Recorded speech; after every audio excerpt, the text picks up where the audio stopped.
amahoro bwoko bw'Imana, turabasuhuje mu izina rya Yesu Kristo. Imana yacu nihabwa icyubahiro. Twongeye tuhagarutse n'ubundi bakunzi ba Irera TV1, bwoko bw'Imana, God's people, aho muherereye hirya no hino ku isi hose, turabaramukije ngo mugumye muganze impande n'impande, kandi ubuntu bw'Imana aba ari bwo buganza muri mwe, kugira ngo namwe mubone uko hirya no hino aho mwagera hose naho muri ubwiza bw'Imana bubagaragareho. N'ubundi ubasuhuza ni Anastase Sibomana, umukunzi wanyu cyangwa inshuti yanyu. Rero tubahaye ikaze mu kiganiro cyo kuri Irera TV1 nk'ubwoko bw'Imana. Tubahaye karibu kugira ngo tubane muri kino kiganiro. Ikiganiro cy'uyu munsi gikubiyemo byinshi cyane by'ingenzi, niyo mpamvu ngushishikariza kugira ngo uba uri kumwe natwe mu ruhande rwacu muri kino kiganiro, uba uri kumwe natwe kandi ugitangire ugende wumva ingingo ku ngingo, kugira ngo ubone uko nawe utanga inyunganizi, ibitekerezo n'ikibazo waza kubaza, ubone uko ukibaza ari uko wabisobanukiwe. Tangira kino kiganiro n'ubundi uze kugera ku musozo tukiri kumwe, nshuti yacu. Uhabwe umugisha n'Imana, kandi Imana igumye ibane nawe. N'ubundi turi ubwoko bw'Imana, duterwa ishyaka no kwiga ijambo ry'Imana ndetse no gusobanukirwa icyo Imana Data wa twese dushakaho, kugira ngo dukore igikwiriye nk'abazaragwa ingororano, nk'abana b'Imana mu bwami bwa Data wa twese. Rero Imana igumye ibiteho kandi bagirire neza.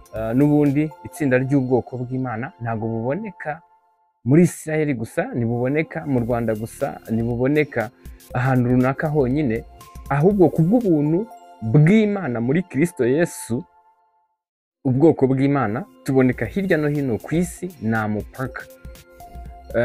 Mu gihe cyabanje abacu cyangwa ubwoko bw'Imana, God's people, babonekaga muri Israel, mu gihugu cya Israel gusa, ariko ubu ngubu kubw'ubuntu bwa Yesu Kristo nta mupaka, ni mu mahanga yose, ni mu bihugu byose, ubwoko bw'Imana burahaboneka. Imana rero nihabwa icyubahiro. N'ubundi intego yacu ni ukumenyekanisha ukuri kw'ijambo ry'Imana, by'umwihariko gusobanura inzira y'ukuri ijya mu bwami bw'Imana. Imana yacu ishimwe cyane.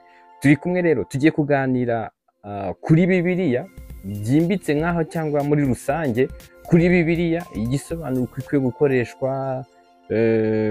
Yego, tugiye kurebera hamwe ku bw'iki kiganiro.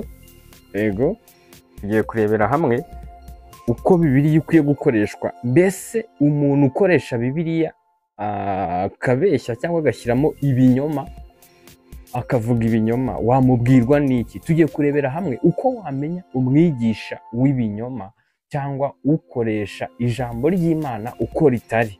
Iryo ngiryo tuvuga niriboneka muri Bibiliya. Imana yacu ishimwe. Tugiye kureba n'ubundi nirihangana, turajya dusoma kugira ngo dufatikanyirize hamwe kumenyekanisha ukuri. Niyo mpamvu nawe udukurikiye, wowe urimo kumva kino kiganiro, ukwiye kugikurikirana byimbitse, ukacyumva, ukagisobanukirwa, kugira ngo ubone uko usangiza abandi ibikwiriye kandi bisobanutse, biri ku murongo wa nyawo. Murakoze cyane. Reka turebe ubundi umuntu ubwira abantu amagambo avuguruza icyo Bibiliya ivuga, atangaza ko biri muri Bibiliya cyangwa ko biri mu bushake bw'Imana, kandi atagaragaza aho byanditswe muri Bibiliya, ni umunyabinyoma.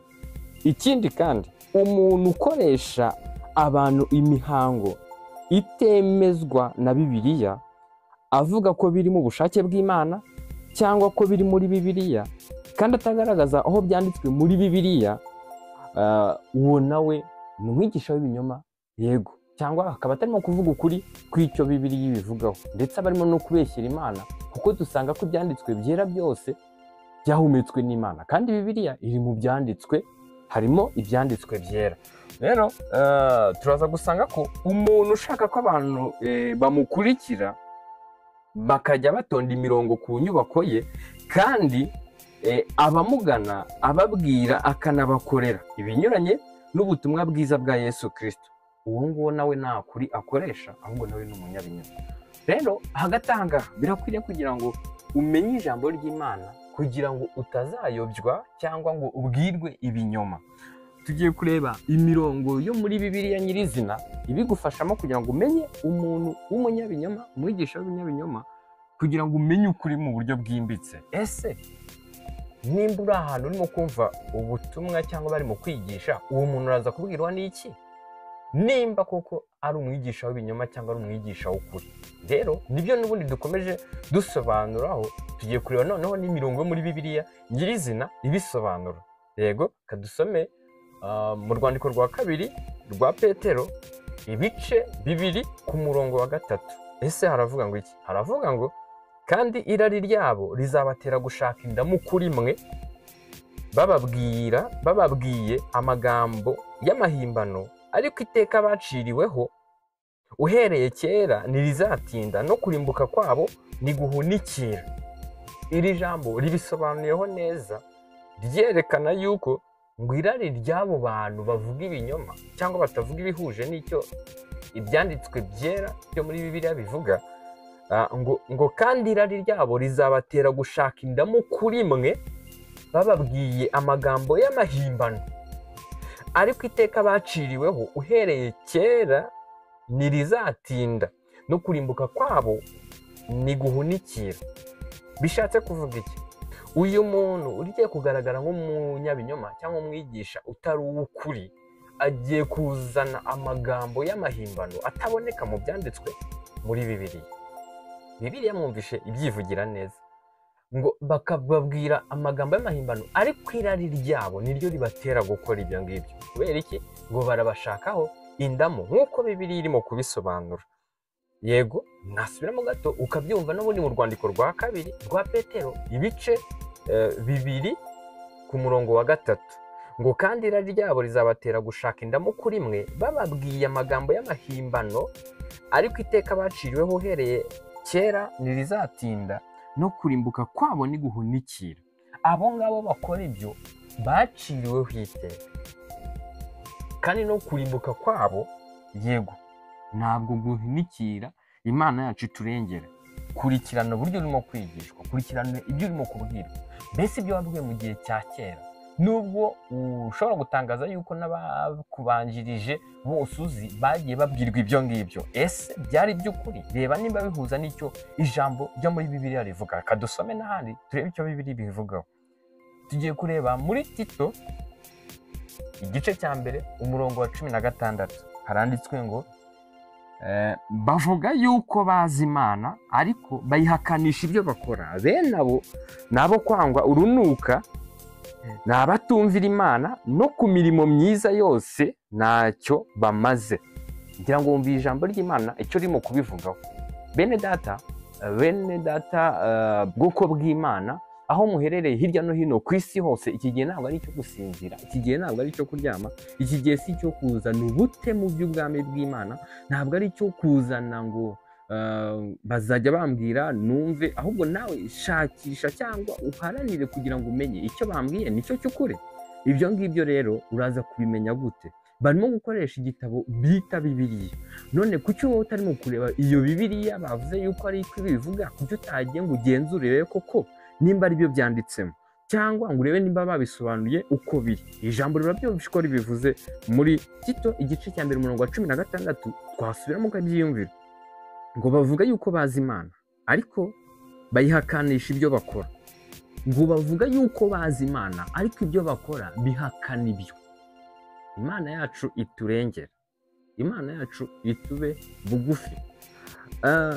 Dukomeje, hakomeza avuga ngo bene abo nabo kwangwa urunuka. Umuntu avuze yuko Bibiliya yigishije, nawe arabyigishije, ariko akoze ibinyuranye n'icyo ngicyo cy'ukuri Bibiliya ivuga. Igihari gikurikiyeho n'iki Bibiliya irimo kuvuga. Bibiliya yavuze ngo bene abo nabo kwangwa urunuka, nabatumvira Imana, no ku mirimo myiza yose ntacyo bamaze. Ngo abo ngabo nuteze kubashakiraho icyiza. Ku mirimo myiza aho niho babonayo. Ubwo butumwa n'ubundi twari tubwumvishe muri Tito igice cya mbere umurongo wa 16. Turebe icyo Bibiliya ikomeza kubivugaho. Mbese umwigisha w'ibinyoma wamubwirwa n'iki? Icyo nicyo turimo kurebaho, uburyo wamumenya. ariko nawe dukurikiye wadusangiza unyuze muri comment ukatubwira ati se wowe ni gute ubona yuko wabona umwigisha w'ibinyoma cyangwa ubeshya ikinyuranye n'ikijambo ry'Imana rivuga. Yego, turebe icyo Bibiliya nanone ikomeza ibivugaho. Tugiye gusoma mu Bafilipi ibice 3 umurongo wa 18 kugera ku wa 19. Haravuga iki? Turebe uburyo kibirimo kuduhishurira ababigisha b'ibinyoma icyo bagambiriye, icyo bashaka kugeraho, mbese irari ribarimo nirihe, mbese intumbero, intego yabo iri muri bo bagamije kugera kuki. Kadukomeze turebe ijambo ry'Imana mu Bafilipi ibice 3 ku murongo wa 18 kugera ku wa 19. Haravuga ngo hariho benshi bagenda ukundi, abo nababwiye kenshi, nanone ndabababwira ndira yuko ari abanzi b'umusaraba wa Kristo. Amaherezo yabo ni ukurimbuka, imana yabo ni inda, biratana ibiteye isoni byabo, bahoza umutima ku by'isi. Niwiyumviye icyo birimo kubavugaho, ikigambiriwe n'icyo bashaka kugeraho, ariko Imana yabitweretse mu byanditswe, yagiye biduhishurira. Rero iki gihe ntabwo ari cyo gusinzira cyangwa ngo tuze ngo turame ngo icyo bakubwiye ngo wakire icyo ngicyo uko kimeze. Ese icyo ngicyo bakubwiye niki kirimo kukwemeza yuko ari iby'ukuri? Soma mu byanditswe umenye icyo Bibiliya ivuga. Muri iki gihe, mu gihe nk'iki ngiki, abigisha b'ibinyoma baragwiriye ni benshi cyane, baraboneka hirya no hino ku isi, kandi n'ubundi aho turi mu kuboneka nk'ubwoko bw'Imana. Muri Afurika baraboneka abigisha b'ibinyoma, muri Amerika abigisha b'ibinyoma baboneke, muri Aziya baboneke, muri Europe baboneke, Australia baboneke, impande n'impande. Ugenda mu modoka uraza kubabona, muri mu mato urababona, no kugenda mu ndege uraza kubabonamo. Rero ni ukuba maso, ntabwo iki gihe ari icyo gusinzira. Abigisha b'ibinyoma barateye kandi ni benshi cyane, niyo mpamvu ukwiriye kuba maso. Ese ijambo ry'Imana ni kuri kubona bibikubwira icyo barimo kukubwira? Ariko iri jambo naryo rirabikweretse yuko ngo hariho benshi bagenda ukundi, abo nababwiye kenshi, ngo nanone ndabababwira ndira yuko ari abanzi b'umusaraba wa Kristo. Amaherezo yabo ni iki? Ni ukurimbuka. Imana yabo ni iyihe? Imana yabo ngo ni inda. Yego, biratana ibiteye isoni byabo, bahoza umutima ku by'isi. Ngabo abigisha b'ibinyoma. Turebe iki ijambo ry'Imana rikomeza ribivugaho. Turareba muri Matayo, ubutumwa bwiza uko bwanditswe na Matayo ibice 7 umurongo wa 16 kugera ku wa 17. Bibiliya irabivuga iki? Ababigisha b'ibinyoma Bibiliya irabahishura gute? Icyo nicyo turimo kurebaho uyu mwanya. Ese wowe ni gute wari urimo kubabona? Genzura aho urimo kuboneka, itsinda murimo kubamo, nimba ari iry'ukuri, nimba cyangwa ari ritari mu binyoma. Genzura mwene data, bwoko bw'Imana, God's people, aho uherereye hirya no hino hose, yaba ku isi aho ariho hose. Tugiye gusoma muri Matayo ubutumwa bwiza ibice 7 umurongo wa 16 kugera ku wa 17. Haranditse ngo muzabamenyera ku mbuto zabo. Mbese hari abasoroma imizabibu ku mungenge, cyangwa imbuto z'umutini ku gitovu? Nuko igiti cyiza cyose cyera imbuto nziza, ariko igiti kibi cyera imbuto mbi. Mwumvise icyo ijambo ry'Imana ribivugaho ngo mbese, yego, kuri 16, muzabamenyera ku mbuto zabo. Yego, Bibiliya niko ibyerekanye ngo muzabamenyera ku mbuto zabo. Ese umuntu mutatindanye, mutabana igihe kirekire, izo mbuto kutazahita uzibona? Mbese nimba yaje agahita ajya imbere akigisha abantu, icyo gihe ntabwo uzahita ubona imbuto nyirizina. Ariko ijambo hejuru ryagiye ritwereka uburyo uzabamenya. Mu gihe avuze uzahita umenya icyo ari cyo, n'icyo agamije, n'intego, nk'uko Bibiliya yabivuze hejuru aho tumaze gusoma habanjije. Yego, ngo mbese hari uwusoroma imizabibu ku mungenge, cyangwa imbuto z'umutini ku gitovu? Nuko igiti cyiza cyose cyera imbuto nziza. Nimba muri we umuntu, nimba ari ubwoko bw'Imana cyangwa ari mu imbuto y'Imana, kubwo kwizera Yesu Kristo, icyo gihe atangira kwera imbuto nziza. Kandi kuko abayoborwa n'umwuka w'Imana, birumvikana. Nimba uri kuyoborwa n'umwuka w'Imana, ukuyobora gukora icyiza gusa uko byaba biri kose. Niyo mpamvu nta mwana w'Imana cyangwa ubwoko bw'Imana bujya bugambirira gukora ikibi. Kubera iki? Abayoborwa n'umwuka w'Imana. niho hano ijambo rikomeje ryerekana yuko ngo igiti nimba ari cyiza kizera n'imbuto nziza, ariko igiti nimba ari kibi kizera imbuto mbi. Nimba umuntu atarimo kuyoborwa n'umwuka w'Imana, ntabwo uzamusoromaho imbuto nziza, kandi ashobora kukuyoberanyaho akavuga ibigendanye n'iby'ubwoko bw'Imana buvuga, ariko nyirizina atayoborwa n'umwuka w'Imana. Rero hanyuma imbuto izamugaragaraho ni imbuto mbi, ntabwo ari imbuto nziza. Bibiliya ikomeza idusobanurira cyangwa iduhishurira abigisha b'ibinyoma cyangwa abayobya abantu cyangwa babwira abantu inyigisho runaka bagamije inyungu runaka kandi inyungu mbi. Reka turebe ijambo ry'Imana icyo rikomeje ribivugaho. Ni ukugira ngo dufashanye bene data. Nawe unyuze muri comment wagira gute, wadusangiza icyo urimo kubibona, wabivugaho kugira ngo twese dukomeze dufashanye, nk'uko intego y'ubwoko bw'Imana ari ukugira gute, kwiga ijambo ry'Imana ndetse no gusobanukirwa icyo Imana Data wa twese idushakaho, kugira ngo dukore igikwiriye nk'abazagororerwa ingororano mu bwami bw'Imana nk'abana b'Imana. Ibintu byumvikana cyane, ni ugufashanya. Niyo mpamvu na kino kiganiro urimo kucyumva cyoherereze n'abandi, kugira ngo habeho gufashanya, kugira ngo icyo wamenye kigeze no ku wundi nawe abashe gusobanukirwa. Ijambo ry'Imana rikomeza ribivugaho iki? Tujye mu Bagalatiya igice cya mbere ku murongo wa 7 kugera ku wa 8, naho harabisobanura. Haravuga ngo nyamara si ubundi ahubwo ni ikindi. Hariho abantu bahagarika imitima, bagashaka kugoreka ubutumwa bwiza bwa Kristo, ariko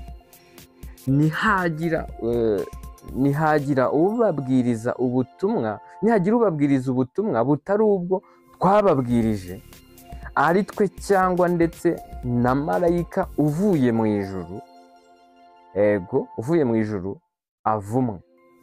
Iri jambo icyo ririmo gushaka kwerekana ngo nyamara si ubundi ahubwo ni ikindi. Hariho abantu babahagarika imitima, bagashaka kugoreka ubutumwa bwiza bwa Kristo, ariko nihagira ubabwiriza ubutumwa butari ubwo twababwirije, ari twe cyangwa ndetse na marayika uvuye mu ijuru, avumwe. Bishatse kuvuga iki? Nihagira umuntu ukuzanira cyangwa akakubwira ubutumwa cyangwa ukumva ubutumwa bunyuranye n'ubutumwa bwiza bwa Kristo Yesu nk'uko buboneka muri Bibiliya, bishatse kuvuga iki? Nimba umuntu arimo kuvuga ikinyuranye n'ikitari muri Bibiliya, ikinyuranye n'ikiri muri Bibiliya, icyo gihe ni umwigisha w'ibinyoma, kandi uwo nguwo akwiye kuvumwa nk'uko Bibiliya ibivuze. Yego, niyo twajya mu Gutegeka kwa 2, naho harabisobanura. Gutegeka kwa 2 ibice 13 umurongo wa 2 kugera kwa 4, twumve naho icyo Bibiliya ivuga ku bigisha b'ibinyoma. Abo ngabo dukwiye gusobanukirwa, tukabatera umugongo. Abo ngabo dukwiye gusobanukirwa, nitugendere ku cyo barimo kuvuga, kuko Bibiliya irimo guhishura yuko atari ab'ukuri, atari ab'umucyo, ndetse atari ubwami bw'Imana, ndetse ko atari ubwoko bw'Imana, kuko ari abatazaragwa ubwami bw'ijuru. Katwumve icyo Gutegeka kwa 2 havuga, ibice 13 umurongo wa 2 kugera kwa 4. Muri mwe nihaboneka umuhanuzi cyangwa umurosi, akakubwira ikimenyetso cyangwa igitangaza, icyo kimenyetso cyangwa icyo gitangaza kigasohora, icyo yakubwiye agira ati duhindukirire izindi mana, izo utigeze kumenya, tuzikorere. Kane haravuga ngo ntuzemere amagambo y'uwo muhanuzi cyangwa uwo murosi, kuko Uwiteka Imana yanyu izaba ibagerageza ngo imenye yuko mukundisha Uwiteka Imana yanyu imitima yanyu yose n'ubugingo bwanyu bwose. Aha hantu umvise iri jambo ngo nihaduka umurosi cyangwa umuhanuzi akakubwira ikintu kigasohora, ariko akakubwira ati duhindukirire izindi mana, uwo nguwo ngo ntuzamwemerere, kuko sazaba ari uw'ukuri, nubwo avuze ibintu bigasohora cyangwa bikagaragara ko ari iby'ukuri. Niyo mpamvu aho ngaho akwiye kugira amakenga. Ese ko umuntu yambwiye ibintu bigasohora. Ko yambwiye ibintu nkumva nibyo, ko yambwiye ibya kera nkumva niko byagenze. Aho ngaho witonde kandi uze kugenzura, uze kureba nimba bihuye n'icyo Bibiliya ivuga nyirizina. Ariko nimba ngo akubwiye ngo uhindukirire izindi mana, ushatse kuvuga iki? Ujye gukora ibinyuranye n'icy'Imana yacu yo mu gihugu cyo mu ijuru ishaka, ariyo yatumenyesheje, ariyo yahumetse ibyanditswe byera muri Bibiliya, akavuga ibinyuranye nabyo. Icyo gihe uwo kumutera umugongo cyangwa ntukamwumvire, ntukagendane nawe, ntugakorane nawe ikintu runaka ahamya ibyo ngibyo. Yego, murakoze cyane. Ahangaha duhurije hamwe, ariko hari inama twagira abigisha b'ibinyoma. Ndatekereza yuko n'ubundi abadukurikiye bose, hari udukurikiye n'ubundi yigisha ibinyoma anabizi neza, aca ku ruhande icyo Bibiliya ivuga.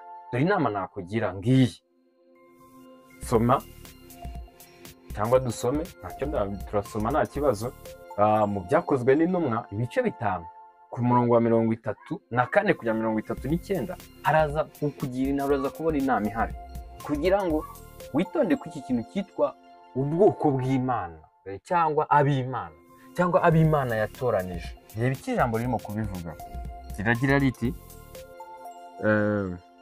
Byakozwe n'Intumwa ibice 5 umurongo wa 34 kugera 39, haravuga ngo ariko mu rukiko umufarisayo yitwaga Gamaliyeli, wari umwigisha amategeko wubahwa n'abantu bose, arahaguruka ategeka ko baheza intumwa akanya gato, maze arababwira ati: yemwe bagabo b'Abisiraheli, yemwe bagabo b'Abisiraheli, nimwitonde mumenye uko mugirira aba bantu. Muzi ko mu minsi yashize Teyuda yahagurutse avuga yuko ari umuntu ukomeye, nuko abantu nka 400 baramukurikira, bukeye aricwa. Abamwumviraga bose baratatana bahinduka ubusa. Hanyuma ye mu minsi yo kwandikwa haduka umunyagalilaya witwaga Yuda, agomesha abantu benshi, baramukurikira, nawe aricwa. N'abamwumviraga bose baratatana. Kandi nanone ndababwira ni muzibukire aba bantu, mubarekure, kuko iyi nama n'ibyo bakora nibiba bivuye ku bantu bazatsindwa, ariko nibiba bivuye ku Mana nimuzabasha kubatsinda. Mwirinde mutazaboneka ko murwanya Imana, mwirinde mutaboneka ko murimo kurwanya Imana. Iyo niyo nama ndimo kugira abigisha b'ibinyoma cyangwa bagamije gucecekesha ubwoko bw'Imana, cyangwa gucecekesha abavuga ubutumwa bavuga Bibiliya cyangwa ijambo ry'Imana icyo rivuga by'ukuri, cyangwa berekane inzira ijya mu ijuru by'ukuri.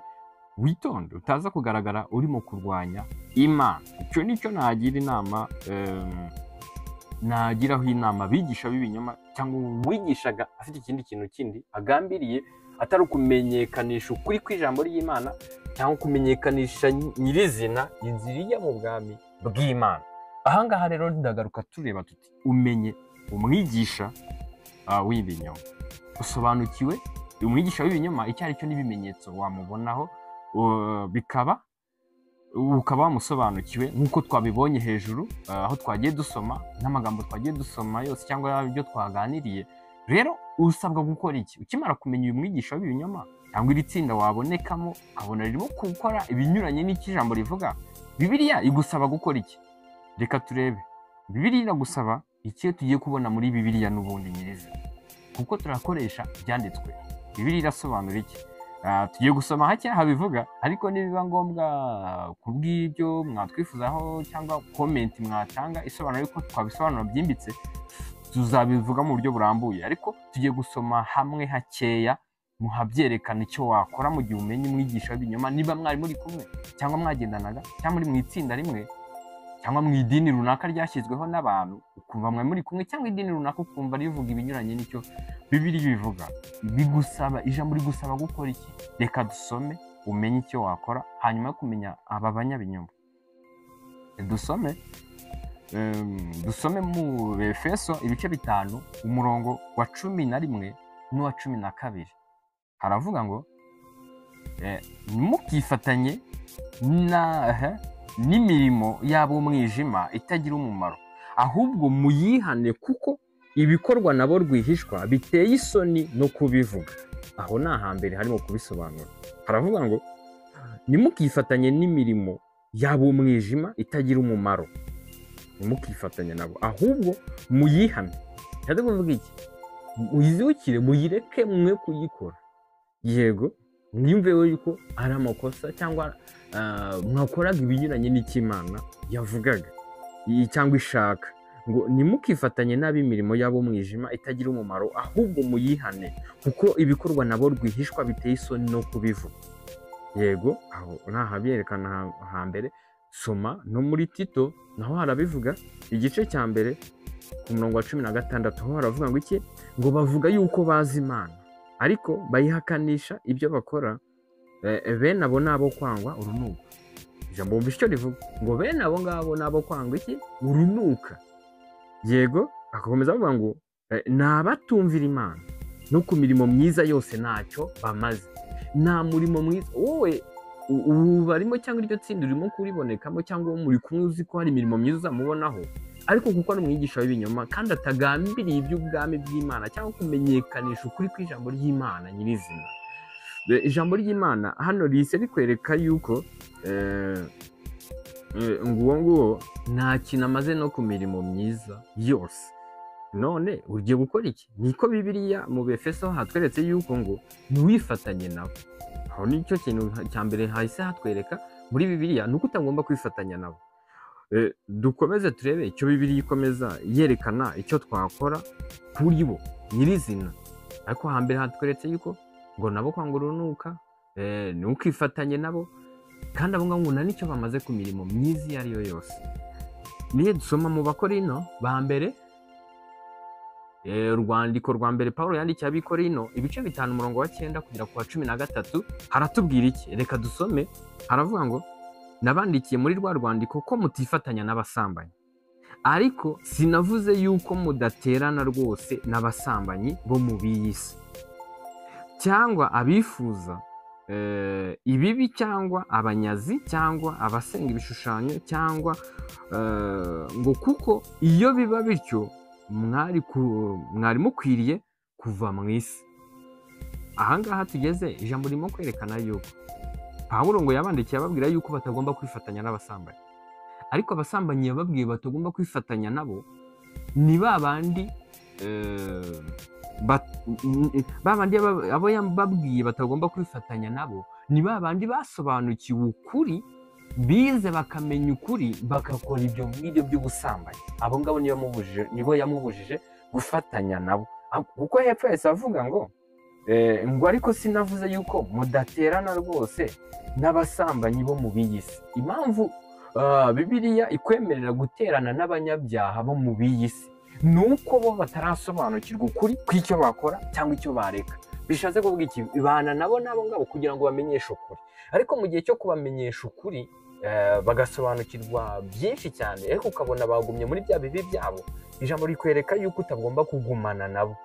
Kubera iki? Barimo gukora ibintu nkana, cyangwa barimo gukora ibyaha nkana, barimo kwica ukuri, barimo gutsikamiza ukuri ibinyoma byabo, yego, cyangwa ibyaha byabo. Dukomeje ahangaha twumva icyo havuga ngo ahubwo none ndabandikiye ko mutifatanya n'uwitwa mwene data. Ahangaha hahise bisobanura neza yuko utagomba kwifatanya n'uwitwa mwene data cyangwa itsinda rivuga yuko riri mu bubaha Imana ariko rikaba rikora ibyaha. Aho ngabo Bibiliya irimo kwerekana yuko utagomba gufatanya nabo cyangwa ngo uterane nabo cyangwa ngo ubane nabo mu gihe basobanukiwe, ariko ukabona ntibarimo gukora ibigendanye n'icyo bamenye, n'icyo Imana yabamenyesheje. Bibiliya irakubwira ngo abo ngabo wifatanya nabo. Ese katuri icyo Bibiliya bivugaho n'uburyo ibisobanuramo. Irasobanura iti ngo ahubwo none nabandikiye ko mutifatanya n'uwitwa mwene data niba ari umusambanyi cyangwa uwifuza ibibi cyangwa usenga ibishushanyo cyangwa utukana cyangwa umusinzi cyangwa umunyazi, umeze atyo ntimugasangire nawe. Bibiliya irabihishura. Ese ushaka gukurikiza icyo Bibiliya ivuga cyangwa ushaka gukurikiza icyo abantu bavuga? Kora icyo Bibiliya irimo kugusaba. Nimba uri mu nzira ijya mu bwami bw'Imana, reba icyo Bibiliya ivuga, aba ari cyo ukora. Bibiliya irimo kuvuga ngo iryo tsinda ryaba ririmo gukora ikinyuranye n'icy'Imana ishaka cyangwa ikinyuranye n'icyo yahumetse muri Bibiliya, abo ngabo ngo ntimugasangire nabo, ntugaterane nabo, ntukabane nabo, ntukifatanye nabo. Hepfo yakomeje asobanura ngo iki? Ngo mbese muriye he no guciraho abo hanze urubanza, ngo namwe abo mucira urubanza sabo muri mwe. Ushatse kuvuga iki? Abo bataramenya ni abo hanze, ngo ngabo ntagomba kubacira urubanza, ahubwo abo muri mwe gusa bo mucirira urubanza. Ushatse kuvuga iki? Abo ngabo mubana, mwigana, musobanurana, muterana, muvuga ko muhurira ahantu hamwe, abo ngabo si bo namwe mubasha gucira imanza cyangwa ngo uyu wakosheje cyangwa ntiwakosheje. Rero bishatse kuvuga iki? Yuko nimba wamenye ku itsinda urimo ritarimo kugendana n'icyo Bibiliya ivuga, yego, kandi basanzwe babizi, abo ngabo Bibiliya iravuga ngo ugomba gukora iki? Itandukanye nabo. Excommunication nicyo Bibiliya irimo genda yerekana yuko ugomba gukora, gutandukana n'iryo tsinda, kuko intego yabo, icyo bararikiye cyangwa intego ibarimo cyangwa intumbero yabo bafite si yo ku by'ubwami bw'Imana cyangwa kuzaba mu bwami bw'Imana, si icyo. Rero Bibiliya ikubwira ngo iki? Tandukana. Excommunication n'iryo tsinda ririmo gukora mu bwo buryo. Bibiliya ikomeza ibivugaho, ivuga ngo ariko abo hanze Imana niyo izabaciraho iteka, mukure uwo munyabyaha muri mwe. Yes, Bibiliya irabisobanuye. Turebe indi jambo ry'Imana icyo ririmo kubivugaho. Bene data, ubwoko bw'Imana aho muhereye hirya no hino, ibi bintu n'ubyihererane. Ikigezi cyo gusinzira, hari byinshi cyane tugiye kujya turebaho, tumenye icyo tukwiye gukora cy'ukuri. Ese Bibiliya irimo kudusaba gukora iki? Ese wowe ushaka gukora icyo abantu bashaka cyangwa urashaka gukora icyo Imana ishaka? Reba rero ibyanditswe muri Bibiliya aba ari byo ukora. Bibiliya iyo ugiye mu rwandiko rwa kabiri Pawulo yandikiye Timoteyo, ibice 3:16 haravuga ngo ibyanditswe byera byose byahumetswe n'Imana. Niba ibyanditswe byera byarahumetswe n'Imana, tuvuga ko dusanga mu ijuru, ukaba urimo kunyuranya n'ibyo yavuze ugakora ibyo abantu bavuga, uri mu kuri. Okay, reba icyo Bibiliya ivuga aba ari cyo ukora. Dukomeze turebe urwandiko rwa kabiri Pawulo yandikiye Timoteyo, ibice 3:1 kugera ku wa 5. Duhite ahangaha dusoza, aho ngaho urabumenye icyo gukora mu gihe wamenye umwigisha w'inyoma. Ako Bibiliya ihishura yerekana yuko ugomba gutandukana nawe, n'ahantu ugomba gusangirira ku by'ubwami bw'Imana, kuko nyirizina nimba akora ibyo mukamunagendana, aho ajyana ivugabutumwa aho ariho hose, bazavuga ati uriya ni runaka ugenda na runaka, kandi twumvisha avuga ibinyoma. Icyo gihe uba wirimo kwica ivugabutumwa burimo. Reka turebe n'ubundi ijambo ry'Imana icyo rigumya rihishura cyangwa rigumya ryerekana. Ubutumwa bwiza, Pawulo, urwandiko rwa kabiri Pawulo yandikiye Timoteyo, ibice 3:1 kugera ku wa 5. Reka dusome. Yego, haravuga ngo umenye yuko mu minsi y'imperuka hazaza ibihe birushya, kuko abantu bazaba bakunda imiya, birarira, bibona, batukana, batumvira ababyeyi babo, ari indashima, batarabera, badakunda n'ababo, yego, batuzura, babeshyerana, batirinda, bagira urugomo, badakunda ibyiza, ngo bagambana, ari ibyigenge, yego, bikakaza, bakunda ibibanezeza aho gukunda Imana, bafite ishusho yo kwera ariko bahakana imbaraga zako. Abameze batyo ujye ubatera umugongo. Bibiliya irabihishura ngo abameze batyo ujye ubatera umugongo.